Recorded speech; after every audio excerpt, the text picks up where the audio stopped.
Well, okay. This is admittedly about as small of a sample size as you can possibly have, but it is already obvious I was dead wrong about the alleged patsy fall guy for the Lakers this year, JJ Redick. You know, the guy who was supposedly being hired to shoulder the brunt of the blame for LeBron's inevitable postseason flameout. Just another head coach to toss on the Fraud King's burn pile like the countless others he has left in his wake of failures. Either that or just act as a de facto puppet for his bestie LeBron. The hiring, after all, on the surface looked absurd, since Redick had zero coaching experience at any level in any capacity. Seemingly his only credentials included playing basketball at a pretty high level and, of course, most importantly, co-hosting a podcast with LeBron himself.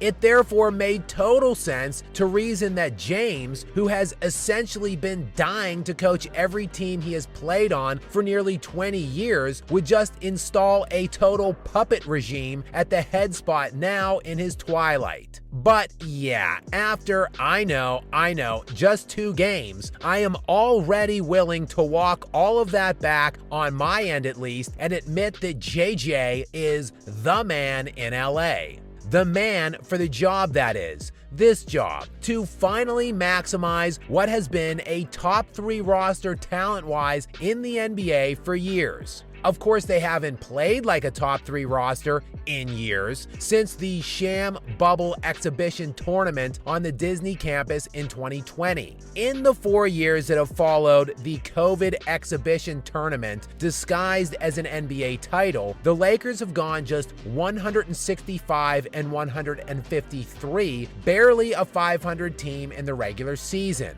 while they have either missed the playoffs or been relegated to the play-in tournament all 4 years and have won a grand total of just 2 playoff series during that time. That one right there made me the greatest player of all time. But JJ finally has this roster firing on all cylinders. And yes, it may well be just a 2-game sample size, but the Lakers won their opener for the first time since 2016, that's 8 years ago, and they are now 2-0 for the first time since 2010, 14 years ago. Redick, meanwhile, becomes the first Lakers head coach since Phil Jackson in 1999 to win his first 2 games. That's a quarter of a century ago. And it isn't like they played absolute scrubs either, beating the Minnesota Timberwolves and the Phoenix Suns, both top 7 overall odds-on favorite to hoist the Larry O'Brien by season's end.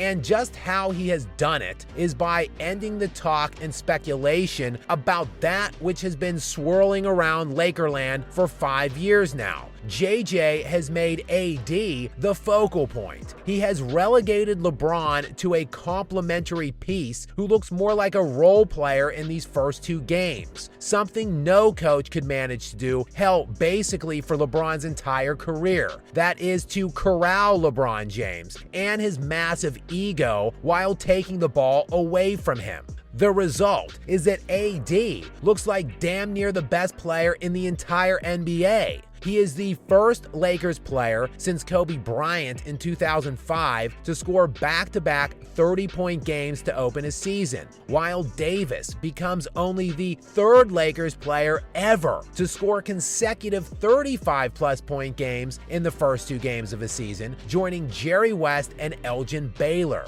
AD is in fact leading the NBA in scoring currently, posting gaudy numbers through the first 2 games of 35.5 points, 12 rebounds, and 4 assists on 54% shooting from the field. This, of course, is while Davis is anchoring the Lakers' defense as one of the best league-wide defenders. And now AD, one of only 24 players in NBA history to make at least 5 All-NBA team selections and 5 5 All-NBA defensive selections, a guy who was the only player in the NBA to make both teams a year ago, is looking poised to yet again be a top 5 player in the current NBA. And it is all due to rookie head coach pulling the right strings and standing up to his buddy LeBron.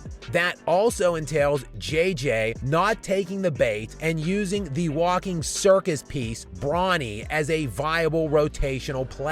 Redick did let LeBron and Bronny have their contrived, pathetic little moment in the opener, but that was a very brief moment. Bronny played just 2 minutes all night and then registered a DNP in Game 2, with the latest news breaking that JJ is about to send his bum ass down to the G League where he belongs. Finally, JJ Redick has the Lakers' most important contributor already in midseason form, and that is, of course, the officials. After all, a massive reason the Lakers even made the play-in tournament the last 2 seasons is because they substantially led the league in free throw differential. And I do mean substantially led, as the Lakers have produced an absolutely eye-popping and inexplicable free throw discrepancy since the start of the 2022-2023 season. Since the beginning of that year's regular season, and including the playoffs over that span, for the last 2 seasons, the Lakers have now attempted 1,119 more free throws than their opponents. Over that span of time, the team with the second highest differential in the NBA is the New York Knicks with just 428. What?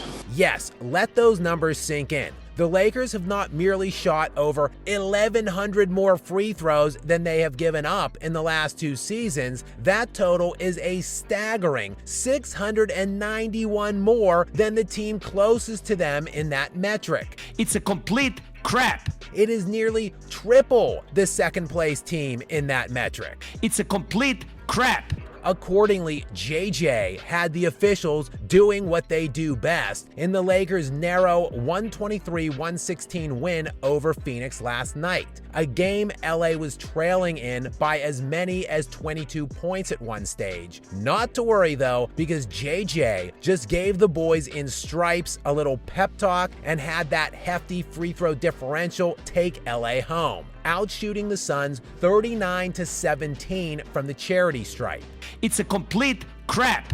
Yes, while it may be early, it is obvious that this Lakers team is finally set to play up to its potential and be every bit the viable title contenders they should have been for the last 5 years. Which means finally we will get to see LeBron add another chapter to his legendary book of epic playoff gag jobs, something he very clearly is the GOAT of, and we will have AD and JJ to thank for giving LeBron the opportunity to once again do what he does best.